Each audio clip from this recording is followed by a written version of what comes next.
ಇತ್ತೀಚಿನ ಸಂಚಿಕೆಗಳನ್ನು ಜಾಹೀರಾತಿನ ಕಿರಿಕಿರಿ ಇಲ್ಲದೆ ನೋಡಿ.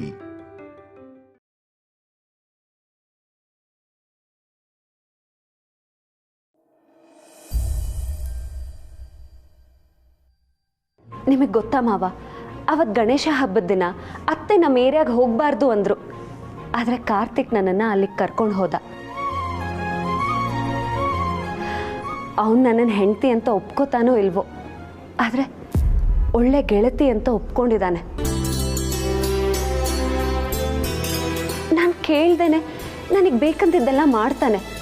ಇದಕ್ಕಿನ್ನ ಇನ್ನೇನು ಬೇಕು ಮಾವ?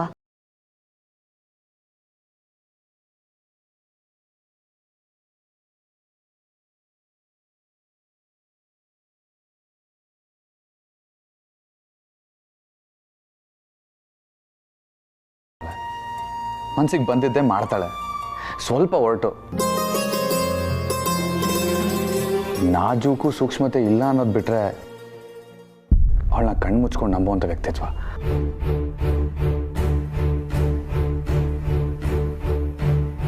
ಅಲ್ಲಮ್ಮ ಸತ್ಯ, ಅವನು ಪ್ರತಿ ಕ್ಷಣ ನಿನ್ನನ್ನು ನೋಯಿಸ್ತಾ ಇದ್ರು ಕೂಡ ನೀನು ಅವನ ಪರವಾಗೇ ಮಾತಾಡ್ತಾ ಇದೀಯಾ. ಆ್ಯಕ್ಚುಲಿ ಇವತ್ತು ನಾನು ಅವನಿಗೆ ಸರಿಯಾಗಿ ಕ್ಲಾಸ್ ತಗೋಬೇಕು ಅಂತ ಇದ್ದೆ, ಆದರೆ ನೀನು ನೋಡಿದ್ರೆ ಬೇರೆನೇ ಹೇಳ್ತಾ ಇದೆಯಾ. ಅಯ್ಯಯ್ಯೋ, ಹಾಗೆಲ್ಲ ಮಾಡಬೇಡಿ. ಕಾರ್ತಿಕ್ ನನ್ನ ಮನಸ್ಸಿಗೆ ಯಾವತ್ತೂ ನೋಯಿಸಿಲ್ಲ. ಅವನಿಗೆ ಬೈದು ಬುದ್ಧಿ ಹೇಳಿಸ್ಕೊಳ್ಳೋ ಅವಶ್ಯಕತೆನೂ ಇಲ್ಲ. ಮುಂದೆ ಹೇಗೋ ಮುಂದೆ ನನಗೆ ನಂಬಿಕೆ ಇದೆ ಮಾವ. ನಾವಿಬ್ಬರು ಒಂದಾಗ್ತೀವಿ. ಒಳ್ಳೆ ಗಂಡ ಆಗೋಕ್ಕೂ ಮುಂಚೆ ಒಳ್ಳೆ ಗೆಳೆಯ ಆಗಬೇಕಂತೆ. ಕಾರ್ತಿಕ್ ಈಗ ನನಗೊಂದು ಒಳ್ಳೆ ಗೆಳೆಯ. ಖಂಡಿತವಾಗ್ಲೂ ಮುಂದೆ ಒಳ್ಳೆ ಗಂಡ ಆಗೇ ಆಗ್ತಾನೆ ಅನ್ನೋ ನಂಬಿಕೆ ನನಗಿದೆ. ನೋಡ್ತಾ ಇರಿ, ನಾವಿಬ್ರು ಎಲ್ಲರೂ ಮೂಗಿನ ಮೇಲೆ ಬೆಳ್ಳಿಟ್ಕೊಳ್ಳೋ ಥರ ಜೋಡಿಯಾಗಿ ಬದುಕು ತೋರಿಸ್ತೀವಿ.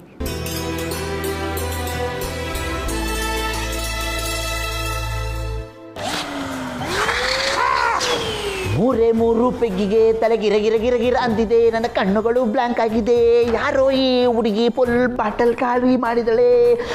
ಮೂರೇ ಮೂರು ಪೆಗ್ಗಿಗೆ ತಲೆ ಗಿರಗಿರ ಅಂದಿದೆ. ನನ್ನ ಕಣ್ಣುಗಳು ಬ್ಲ್ಯಾಂಕ್ ಆಗಿ. ಯಾಕೆ ತಂಗವ ನೀನು ಹೀಗೆ ಕಿಚ್ಕೊಂಡು ಹಾಡ್ತಾ ಇದ್ರೆ ಎಲ್ರಿಗೂ ಗೊತ್ತಾಗೋದಿಲ್ವಾ? ಇದನ್ನ ಸರ್ಪ್ರೈಸ್ ಪಾರ್ಟಿ ಅಂತ ಅಂತಾರೆ. ಇದು ಸರ್ಪ್ರೈಸ್ ಆಗೇ ಇರಬೇಕು ಅಂದ್ರೆ ತಾವು ಸ್ವಲ್ಪ ಹಮ್ಮಿಕೊಂಡಿರ್ಬೇಕು ಅಂತ ಹೇಳ್ತಿದ್ದೀರಾ. ಈಗ ನೋಡು, ಕರೆಕ್ಟಾಗಿ ಅರ್ಥ ಮಾಡ್ಕೊಂಡಿದ್ಯಾ. ಚಿಕ್ಕವರೆಲ್ಲ ಬುದ್ಧಿ ಹೇಳಂಗಾಗೋಯ್ತು. ಅದಕ್ಕೆ ಮಿಡ್ ನೈಟಲ್ಲಿ ಬರೋ ಫ್ರೆಂಡ್ ಕಾಲ್ನ ಅಟೆಂಡ್ ಮಾಡಬಾರ್ದು. ಜೀವನ ಚೆನ್ನಾಗಿರಲ್ಲ. ಈಗ ಮಾತು ಕಮ್ಮಿ ಮಾಡಿ ಕೆಲಸನ ಸ್ವಲ್ಪ ಜಾಸ್ತಿ ಮಾಡೋಣವಾ? ಸಿಸ್ಟರ್, ಆಡಿದ್ರು ತಪ್ಪು, ಡ್ಯಾನ್ಸ್ ಮಾಡಿದ್ರು ತಪ್ಪು, ಈಗ ಮಾತಾಡಿದ್ರು ತಪ್ಪೇ. ಮೊದಲು ಕೆಲಸ ಫಸ್ಟ್, ಮಿಕ್ಕಿದ್ದೆಲ್ಲ ನೆಕ್ಸ್ಟ್. ಬೇಗ ರೆಡಿ ಮಾಡಬೇಕು. ಅರ್ಥ ಆಯ್ತಾ? ಅರ್ಥವಾಯ್ತು ಬಿಡಿ. ಏನಾದ್ರು ಮಾಡ್ಕೊ. ಆಯಿತು. ಈಗೇನು ನಿಧಾನಕ್ಕೆ ಆಡ್ಕೊಂಡು ಕೆಲಸ ಮಾಡಬೇಕು. ಮೂರೇ ಮೂರು ಪೆಕ್ಕಿಗೆ ತಲೆ ಗಿರ ಅಂದಿದೆ. ನನ್ನ ಕಣ್ಣುಗಳು ಬ್ಲ್ಯಾಂಕ್ ಆಗಿದೆ. ಯಾರೋ ಈ ಹುಡುಗಿ ಫುಲ್ ಬಾಟಲ್ ಖಾಲಿ ಮಾಡಿದಳೆ. ಅಯ್ಯೋ ಕಡಕ್ಕು ಅಂತಾವಳೆ. ಅಬ್ಬಾ ಲೇ ಬಾಬಯ್ಯ, ಏನಿಲ್ಲ ನಿನ್ನ ರೋಸ ಆವೇಶ ಕೋಪ ಇನ್ನು ಹೊಸಿ ಒತ್ತಾಗ್ಬಿಟ್ಟಿದ್ರೆ ಸತ್ತ ಹೋಯ್ತಿದೆ ಕಡ್ಲ.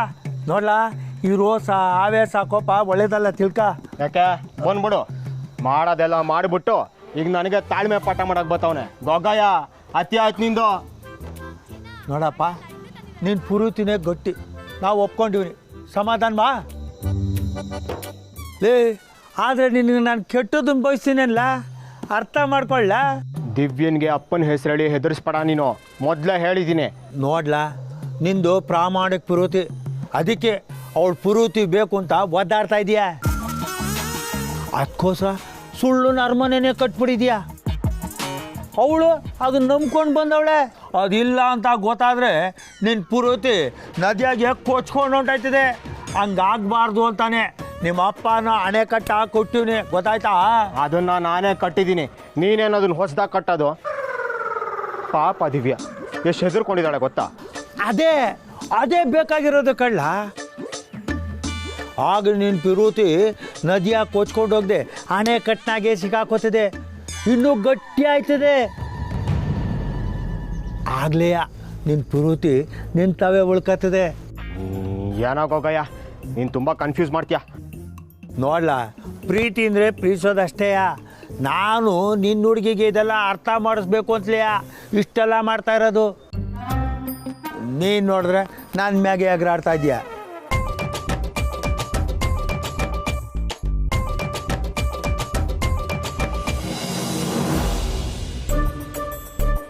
ತಕವನ್ ಬೇಡಿಯಾ? ಬೇಡ, ದಿವ್ಯಾ ಬೈತಾಳೆ. ಅಲ್ಲ ಹೆಣ್ಗೆ ಎದ್ರುಕೊಂಡಿಯ? ಮುದಬೆ ಸೇದು ಟೆನ್ಷನ್ ಕಡಿಮೆ ಆಯ್ತದೆ. ಕೊಡು ಹಚ್ಚು. ಒತ್ತಿ ವಸಿ ತಡ್ಕೊಳ್ಳ.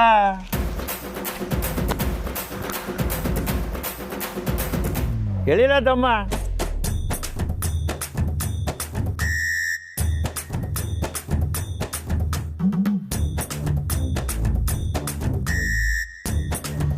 ಸರಿ ಕಳ್ಳ. ಪಿರುತ್ ಅಂದ್ರೆ ನಿನ್ನ ಪ್ರಕಾರ ಅದೇನಿಗೆ ಹೇಳ? ಪ್ರೀತಿ ಅಂದ್ರೇನು? ಅದೆಂಥ ಪ್ರಶ್ನೆ ಗೊಗ್ಗಯ್ಯ. ಮೊದಲೇ ತಲೆ ಕಟ್ಟು ಗೊಬ್ಬರ ಆಗೋಗೈತೆ, ಅದ್ರ ಮೇಲೆ ಪ್ರೀತಿ ಅಂತೆ. ಪ್ರೀತಿ ಟೆನ್ಷನ್ ಮಾಡ್ಕೋಬೇಡ ಕಳ್ಳ. ಪಿರುತಿ ಅಂದ್ರೆ ಪ್ರೀತಿಸೋದು ಅಷ್ಟೇಯ. ಆದರೆ ಒಬ್ರಲ್ಲ, ಇಬ್ರು.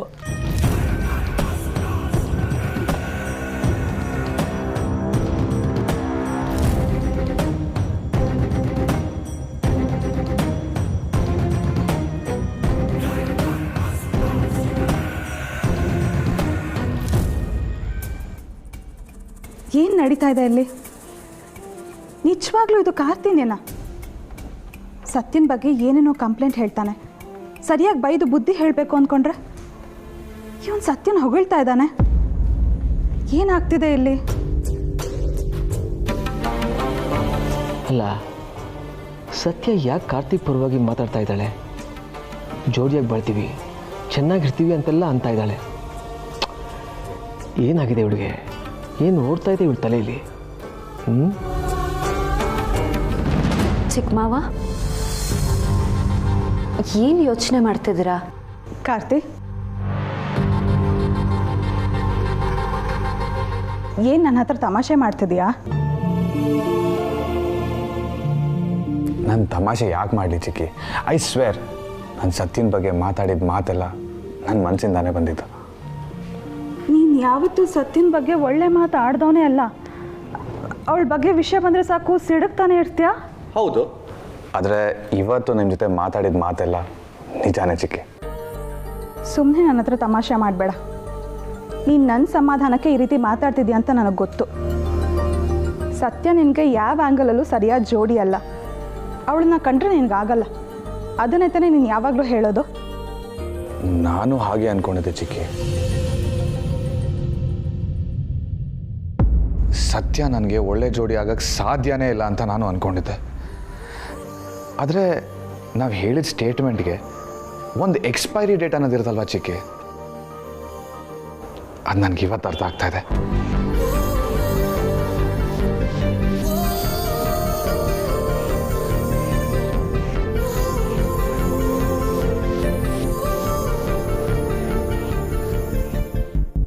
ಅಂದ್ರೇನು ಸತ್ಯ?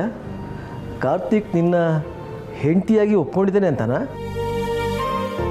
ಒಪ್ಕೊಂಡಿದ್ದಾನೋ ಇಲ್ವೋ ಗೊತ್ತಿಲ್ಲ, ಆದರೆ ಖಂಡಿತವಾಗ್ಲೂ ಮುಂದೆ ಒಪ್ಕೋತಾನೆ.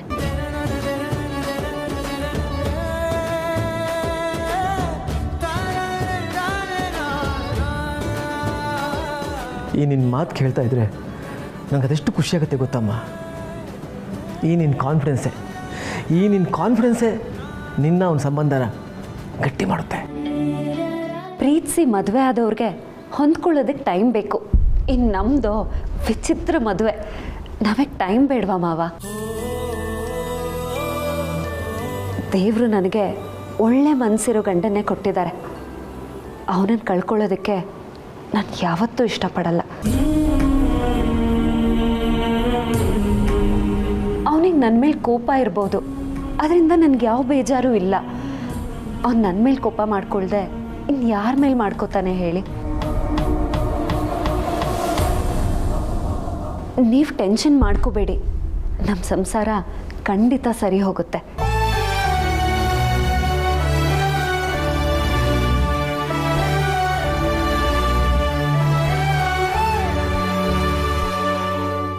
ಕೇಳ್ರಪ್ಪೋ ಕೇಳ್ರಿ, ಕೋಟೆ ಮನೆ ಮಹಾಜನತೆಗಳು ಎಲ್ಲಿದ್ರು ಸಭಾಂಗಣಕ್ಕೆ ಬರಬೇಕಾಗಿ ವಿನಂತಿ. ಏನಂತ ಈ ಮಂಜಂದು? ಅಲ್ಲಮ್ಮ, ನಾವೇನೋ ಇಂಪಾರ್ಟೆಂಟ್ ವಿಷಯ ಮಾತಾಡ್ತಾ ಇರ್ಬೇಕಾರೆ ಏನಾದರೂ ತರಲೆ ಇದ್ದೇ ಇರುತ್ತಲ್ಲ ಒಂದು. ಅದೇನು ಅಂತ ಅಲ್ಲೇ ಹೋಗಿ ನೋಡೋಣ. ಹೋಗೋಣ, ಮಾತು ಮುಗಿಲಿರೋ. ನೀನು ಸತ್ಯನ ಬಗ್ಗೆ ಹೇಳ್ತಾ ಇದ್ರೆ ಕೇಳ್ತಾನೆ ಇರೋಣ ಅಂತ ಅನಿಸ್ತಾ ಇದೆ. ಹಾಗಿದ್ರೆ ಮಾತೇ ಮುಗಿಯಲ್ಲ ಚಿಕ್ಕಿ. ಅಲ್ಲೊಂದು ಕಾರ್ಯಕ್ರಮ ಇದೆ, ಅದೇನು ಅಂತ ನೋಡ್ಕೊಂಬರೋಣ. ಕಾರ್ಯಕ್ರಮನ? ಈಗ್ಲಾ? ಏನದು? ಸರ್ಪ್ರೈಸ್. ಏನು ಅಂತ ಹೇಳಂಗಿಲ್ಲ, ಆದ್ರೂ ನಿಮ್ಗೆ ಹೇಳ್ತೀನಿ. ಸತ್ಯ ನಿಮ್ಗೊಂದು ಸರ್ಪ್ರೈಸ್ ಪ್ಲಾನ್ ಮಾಡಿದಾಳೆ. ಏನಮ್ಮ ಅಂತ ಸರ್ಪ್ರೈಸು? ಹೇಳಿದ್ರೆ ಸರ್ಪ್ರೈಸಿಗೆ ಬೆಲೆ ಎಲ್ಲಿರುತ್ತೆ ಮಾವ. ಕಾರ್ತಿಕ್ ಏನೋ ಪ್ಲಾನ್ ಮಾಡಿದ್ದಾನೆ, ಅದನ್ನ ನೀವು ನೋಡಬೇಕೋ ಬೇಡವೋ? ಬನ್ನಿ ಮತ್ತೆ.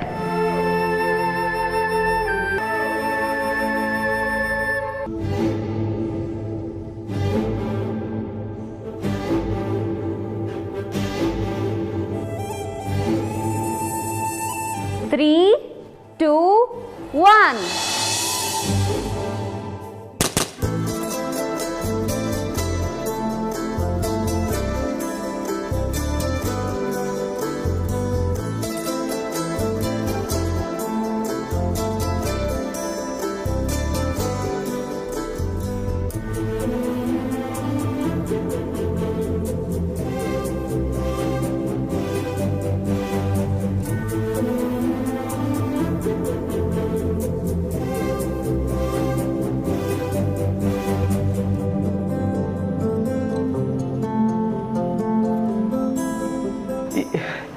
ಇವತ್ತು ನಮ್ಮ ಆನಿವರ್ಸರಿ ಅನ್ನೋದೇ ನಮಗೆ ಮರ್ತೋಗ್ಬಿಟ್ಟಿತ್ತು ಅಲ್ವ ಬೇಡ.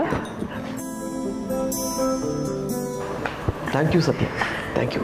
Karthik, thank you. Thank you Karthik. ಅಮ್ಮ ಇನ್ನೂ ಕೇಕ್ ಕಟ್ ಮಾಡಿಲ್ಲ. ಕೇಕ್ ಕಟ್ ಮಾಡಿದ್ಮೇಲೆ ಆನಿವರ್ಸರಿ ಕಂಪ್ಲೀಟ್ ಆಗೋದು. ಚಿಕ್ಕತ್ತೆ ಬೇಡ್ಕೊ. ಒಂದು ನಿಮಿಷ.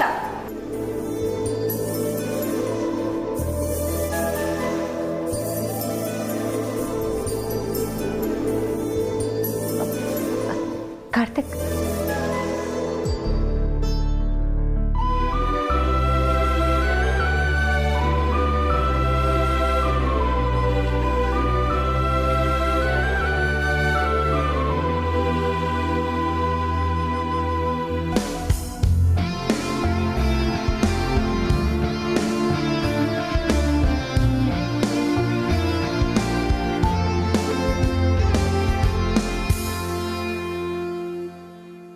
Happy anniversary one and only my wife.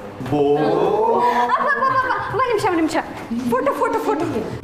Photo ಗಿಟೆಲ್ಲ ಯಾಕೆ ಬೇಡ. ಅಮ್ಮ ನಿಂಗೇನು ಗೊತ್ತಾಗಲ್ಲ, ಸುಮ್ಮನೆ ಇರು.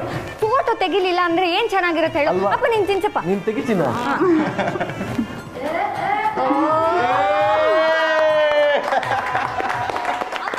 ಇವಾಗ ನೀನ್ ಅಪ್ಪಂಗೆ ತಿನ್ಸು.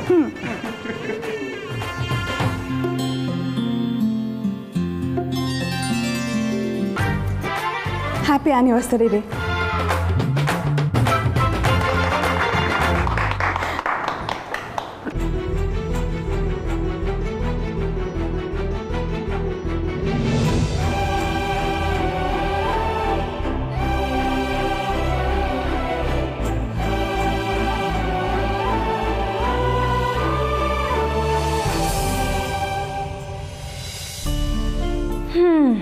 ಅಯ್ಯೋ ಅಳ್ಮುಂಜಿ ಅಮ್ಮ, ಕಂಟ್ರೋಲ್ ಯುವರ್ ಎಮೋಷನ್ಸ್.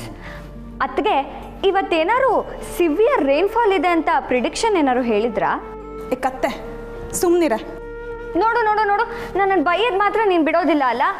ನೋಡಮ್ಮ, ಈ ದೊಡ್ಡ ಆ್ಯನಿವರ್ಸರಿ ಪಾರ್ಟಿಗೆ ನನ್ನ ಕಾಂಟ್ರಿಬ್ಯೂಷನ್ ಕೂಡ ಇದೆ, ನೆನ್ಪಿಟ್ಕೋ.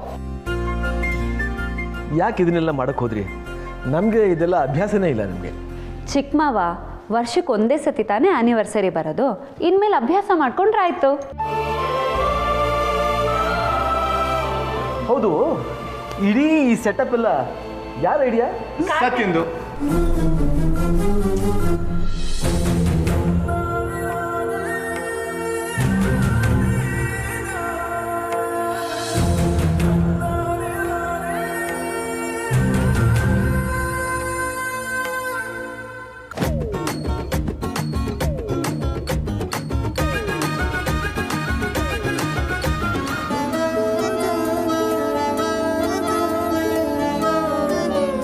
ನಿಜವಾಗ್ಲೂ ಸತ್ಯನೇ ಅರೇಂಜ್ ಮಾಡಿದ್ದು?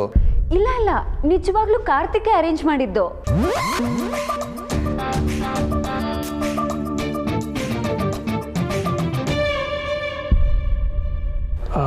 ಡಾರ್ಲಿಂಗು, ಯಾಕೋ ಇವರಿಬ್ಬರು ನೋಟಂಕಿ ಜಾಸ್ತಿ ಆಯಿತು ಅನಿಸ್ತಿಲ್ವಾ?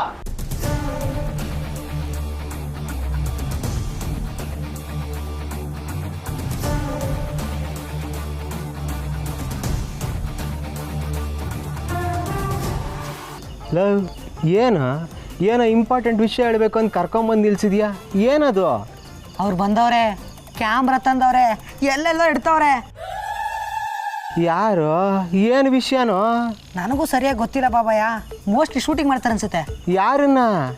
ನನಗೇನು ಗೊತ್ತು, ಆದ್ರೆ ಊರಲ್ಲೆಲ್ಲ ದೊಡ್ಡವ್ರು ಕಳ್ಸೋರೆ ಅಂತ ಟಾಕಿಂಗು. ದೊಡ್ಡೋರಂದ್ರೆ ಬಾಲನಪ್ಪ ಇರ್ಬೋದಾ?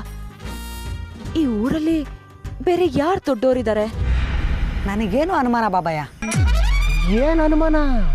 ಸದ್ಯಕ್ಕೆ ಅದಕ್ಕೆ ನೀನು ಕ್ಯಾಮ್ರಾ ಕಣ್ಣು ಕಾಣಿಸ್ಕೋಬೇಡಿ, ಆದಷ್ಟು ದೂರನೇ ಇರಿ. ಸದ್ಯಕ್ಕೆ ಇಷ್ಟೇ ಹೇಳೋಕ್ಕಾಗದು ನೋಡಪ್ಪ. ಓ ಮೈ ಗಾಡ್, ಪಕ್ಕ ಇದು ಬಾಲನಪ್ಪನ ಪ್ಲಾನೆ. ನಾನಿಲ್ಲಿ ಹೇಗಿರ್ತೀನಿ, ಏನು ಮಾಡ್ತೀನಿ ಅಂತ ನೋಡೋದಕ್ಕೆ ಬಾಲನಪ್ಪ ಕ್ಯಾಮ್ರಾ ಕಳಿಸಿದ್ದಾರೆ ಅನ್ಸುತ್ತೆ. ಮೊದಲೇ ಗೊತ್ತಾಗಿದ್ದು ಒಳ್ಳೇದಾಯ್ತು. ಈ ಟ್ರ್ಯಾಕ್ಗೆ ನಾನು ಬೀಳ್ಬಾರ್ದು. ಎಸ್, ಯಾವುದೇ ಕಾರಣಕ್ಕೂ ಬೀಳ್ಬಾರ್ದು.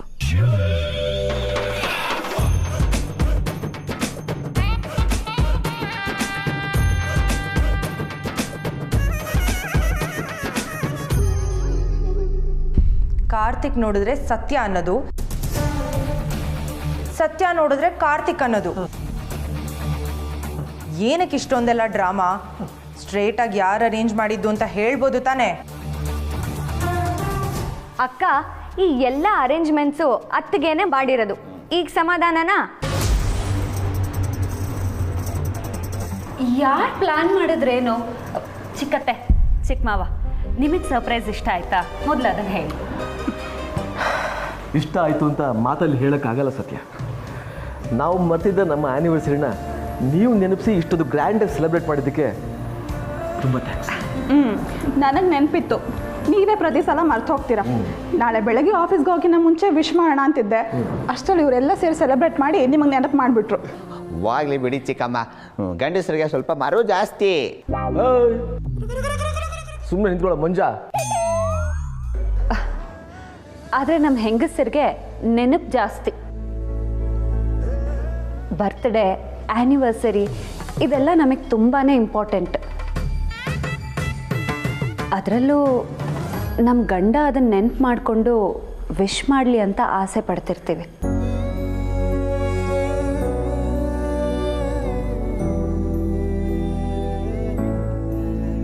ಸರಿಯಾಗಿ ಕೇಳಿಸ್ಕೊಳ್ಳೋ ಮಗನೇ, ಅದು ನಿನಗೆ ಹೇಳ್ತಾ ಇರೋದು. ಆದರೆ ವಿಶ್ ಮಾಡಿದ್ರೇ ಪ್ರೀತಿ ಅಂತ ಅನ್ಕೊಳಕ್ಕಾಗಲ್ಲ. ಪ್ರೀತಿ ಮನಸ್ಸಲ್ಲಿದ್ರೆ ಸಾಕು. ಏನು ಚಿಕ್ಕಿ ನೀವು ಇವಾಗ ವಿಶ್ ಮಾಡಿಲ್ಲ ಅಂದರೆ ಡಿವೋರ್ಸ್ ಕೊಡೋ ರೇಂಜ್ವರೆಗೂ ಹೋಗ್ತಾರೆ. ಅಂಥದ್ರಲ್ಲಿ ನೀವು ವಿಶ್ ಮಾಡಿಲ್ಲ ಅಂದ್ರೂ ಪರವಾಗಿಲ್ಲ ಅಂತ ಹೇಳ್ತಾ ಇದ್ದೀರಲ್ಲ. ನಿಜವಾಗ್ಲೂ ನಿಮ್ಮ ಮನಸ್ಸು ತುಂಬ ದೊಡ್ಡದು. ಹಾಗಲ್ಲ ಕಣೋ, ನಮಗೂ ನಮ್ಮ ಗಂಡ ಆ್ಯನಿವರ್ಸರಿಗೆ ವಿಶ್ ಮಾಡಬೇಕು, ಸ್ಪೆಷಲಾಗಿ ಏನಾದರೂ ಗಿಫ್ಟ್ ಕೊಡಬೇಕು ಅಂತ ತುಂಬ ಆಸೆ ಇರುತ್ತೆ. ಅವ್ರು ವಿಶ್ ಮಾಡಿಲ್ಲ ಅನ್ನೋ ಕಾರಣಕ್ಕೋಸ್ಕರ ಅವ್ರಿಗೆ ನಮ್ಮ ಮೇಲೆ ಪ್ರೀತಿನೇ ಇಲ್ಲ ಅಂತ ಅಂದ್ಕೊಳ್ಳೋದು ತಪ್ಪಾಗತ್ತೆ ಅಲ್ವಾ? ಈಗ ನಿಮ್ಮ ಚಿಕ್ಕಪ್ಪನೇ ನೋಡು, ಅವ್ರ ಆಫೀಸ್ ಕೆಲಸ, ಅದು ಇದು ಮೀಟಿಂಗ್ ಅಂತ ಎಷ್ಟು ಬ್ಯುಸಿಯಾಗಿರ್ತಾರೆ. ಇವ್ರು ಇದನ್ನೆಲ್ಲ ಮಾಡೋದು ಯಾರಿಗೋಸ್ಕರ? ನಮಗೋಸ್ಕರ ಅಲ್ವಾ? ಇಂಥ ಟೆನ್ಷನ್ಸ್ ಮಧ್ಯೆ ಇದನ್ನೆಲ್ಲ ಸೆಲೆಬ್ರೇಟ್ ಮಾಡದೇ ಇರೋದು ಅಂಥ ದೊಡ್ಡ ವಿಷಯ ಏನೂ ಅಲ್ಲ. ಇಂಥ ಗಂಡನ ಜೊತೆ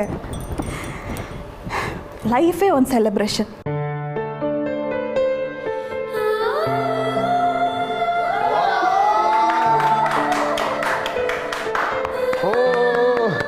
ಎಲ್ಲ ಹೆಂಗಸ್ರಿಗೂ ನಮ್ಮ ಚಿಕ್ಕಮ್ಮಂತರನೇ ದೊಡ್ಡ ಮನ್ಸು ಕೊಡು ದೇವ್ರೇ, ಎಷ್ಟೋ ಸಂಸಾರ ಉಳಿತವೆ. ಏಯ್ ಸುಮ್ಮನಿರ ಮಂಜ. ನಾವು ಹೆಣ್ಮಕ್ಳನ್ನ ಟೇಕನ್ ಫಾರ್ ಗ್ರಾಂಟೆಡ್ ಮಾಡ್ಕೊಂಡ್ಬಿಟ್ಟಿದ್ದೀವಿ. ನಮಗೆ ಇದೆಲ್ಲ ನೆನಪೇ ಇರೋಲ್ಲ. ಪ್ರತಿನಿತ್ಯ ನಾವು ನಮ್ಮದೇ ಆದ ಕೆಲಸದಲ್ಲಿ ಬ್ಯುಸಿಯಾಗಿರ್ತೀವಿ, ಹೊರಗಡೆ ಎಷ್ಟೋ ಜನ ಮೀಟ್ ಮಾಡ್ತಾ ಇರ್ತೀವಿ. ಆದರೆ ಮನೆಯಲ್ಲಿರೋ ಹೆಂಡತಿಗೆ ಗಂಡ, ಮನೆ, ಮಕ್ಕಳು ಬಿಟ್ಟರೆ ಇದ್ಯಾವುದು ಅವ್ರ ಪರಿವಿಗೆ ಬರೋದಿಲ್ಲ. ಅಂಥದ್ರಲ್ಲಿ ವರ್ಷಕ್ಕೊಂದ್ಸಲಿ ಬರೋ ಬರ್ತ್ಡೇನೋ ಆ್ಯನಿವರ್ಸರಿನೋ ಈ ರೀತಿ ಗ್ರ್ಯಾಂಡಾಗಿ ಆಚರಣೆ ಮಾಡ್ಕೋಬೇಕು ಅನ್ನೋ ಆಸೆ ಅದೇನು ತಪ್ಪಲ್ಲ ಕಣ. ಚಿಕ್ಕ ಮಾವ ಸೂಪರ್ ಸೂಪರ್. ನೀವು ಈಗ ನೀವು ನಮ್ಮ ಪಾರ್ಟಿ.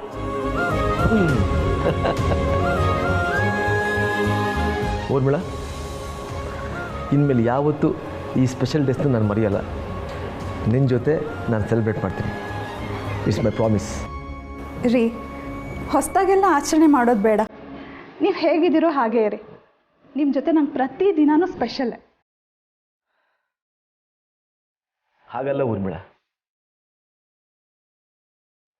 ಪ್ರತಿನಿತ್ಯ ನಾವು ದೇವ್ರ ಪೂಜೆ ಮಾಡಲ್ವಾ? ಆದರೆ ದೇವ್ರ ಪೂಜೆನ ಹಬ್ಬ ಹರಿದಿನಗಳಲ್ಲಿ ವಿಶೇಷವಾಗಿ ಮಾಡ್ತೀವಲ್ಲ, ಹಾಗೇ ಇದೆಲ್ಲ.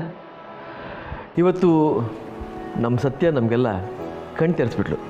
ಮಾವ, ನಾನಲ್ಲ, ಈ ಐಡಿಯಾ ಎಲ್ಲ ಕಾರ್ತಿಕ್ದು.